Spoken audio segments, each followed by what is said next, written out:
Hi, welcome to Forward Community Church Children's Ministries. I'm so glad you're here with us today for another Bible story. Last time we looked at the story of Moses and how he was saved by God from being killed. God even put him in actually a very privileged position. He was a prince of Egypt. One of the princesses of Egypt adopted him as her own son. He was a Hebrew, and his mother was able to raise him. And he was able to gain insight into the Egyptian side of things. He was able to learn how the Egyptian court worked, learn the language. One day he was out walking and he saw a Hebrew man, and this man was being beaten by an Egyptian slave taskmaster. Moses decided he was going to do something about this. It wasn't right. He attacked the Egyptian and he killed him, and he buried his body quickly, and then he went away. He thought he was doing a good thing. He was helping this guy, and he thought he'd gotten away with it. Okay, only the guy that was getting hurt knew about it. Nobody saw it. I buried the body. I'm good. The next day, he's out on a walk and he sees two Hebrews and they're fighting with each other. They're arguing. And Moses comes up and says, well, you guys are brothers. You shouldn't be fighting. How can I help you? One of them turns to Moses and says, hey, aren't you the guy who killed that Egyptian? Are you going to kill us too? When Moses heard this, he knew that what he had done was known by everybody, and soon it would be known by Pharaoh. And if Pharaoh heard about it, Pharaoh was going to kill him.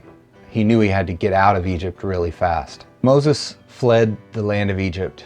He ran away to a place called Midian. He was just headed somewhere. I don't think he had any idea where he was going. He stops at a well, and he gets a drink, and he's hanging out there, and he sees some young women come up with sheep, and they're going to water their sheep out of this well. There's 7 of them.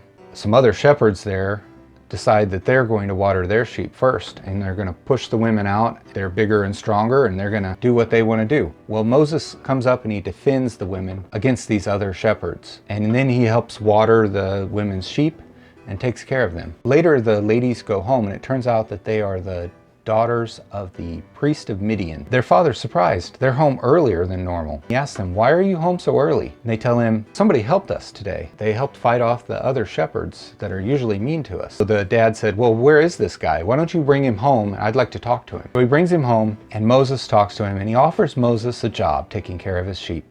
And Moses doesn't have anywhere to go. He doesn't have anything going on. He just ran away from all he knew. So he decides to take up a job as a shepherd for this guy. Moses lived there with the priest of Midian for 40 years in the desert areas. In that time, he got married to one of his daughters, and they had children. Back in Egypt, things were not so good for the Hebrews. They were still slaves. They were mistreated. Pharaoh treated them badly and made them work too hard all the time. And they started to really cry out to God. Their lives were miserable, and they were just begging God to please come help us. Moses never really forgot who he was. He was a shepherd, but he never forgot that he was a Hebrew, and he really belonged back with his people. But he was in exile. He couldn't go home. If he did, he might be killed. In this time, the Pharaoh that was alive when he was there died. A new Pharaoh took the throne. Then one day, Moses is out taking care of his sheep. And over on the side of the hill, he sees something strange. He sees a bush that's on fire. It's kind of unusual for a fire just to spring up, so he goes over to take a closer look. As he gets closer, it looks even more strange. The bush is on fire, but it's not getting burned up.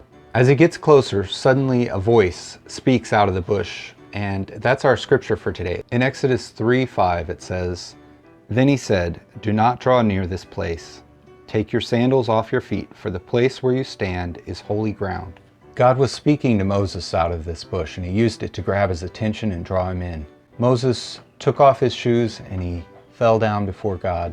And God said, I want you to go to Egypt and deliver my people. I want you to tell Pharaoh, let my people go. Moses asked God, well, whenever I go to them, who am I going to say that you are? God answered him and said that, just say that I am has sent you. Moses asked, well, what if they don't believe me? And God said, well, what is that in your hand? And Moses had a rod, a shepherd's staff in his hand. God said, take that staff and throw it on the ground. And whenever Moses did that, it turned into a snake. That'd be really scary. Suddenly a snake is in front of you. And then God said, well, reach down, grab it by the tail. And when Moses did that, it turned back into a stick. God said, do this for a sign. And then he gave him another one. He said, put your hand on your chest. When he did that, and he pulled his hand away, his hand had turned white with a disease called leprosy. It was a scary disease.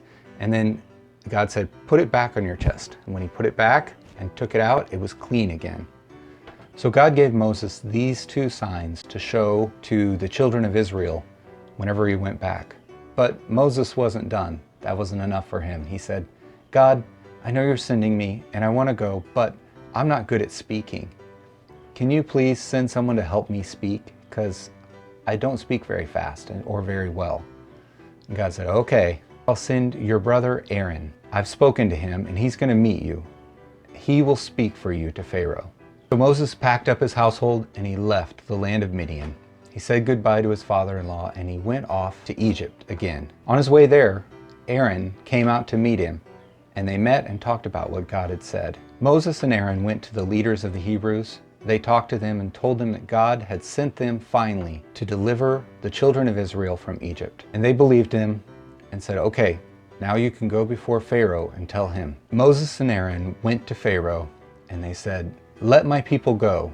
God said that they should go and worship him, and we want to leave. Pharaoh didn't listen. Pharaoh hardened his heart, and God had to bring many plagues on Egypt before he finally let them go. When Moses killed the Egyptian, he thought that he was doing the right thing. I mean, wasn't it God's plan to deliver his people? Wasn't that what God wanted? And the Egyptian was abusing God's people. Maybe God would deliver them right now through Moses' hand. I don't think Moses was listening to God when he did this, though. He was just following his own path. He knew what God wanted eventually, but God didn't tell him, kill the Egyptian. God had a longer process, and Moses was jumping ahead, and he ended up causing himself a problem. It's important to wait for God's timing in our lives and not go our own way and do our own things in our own time.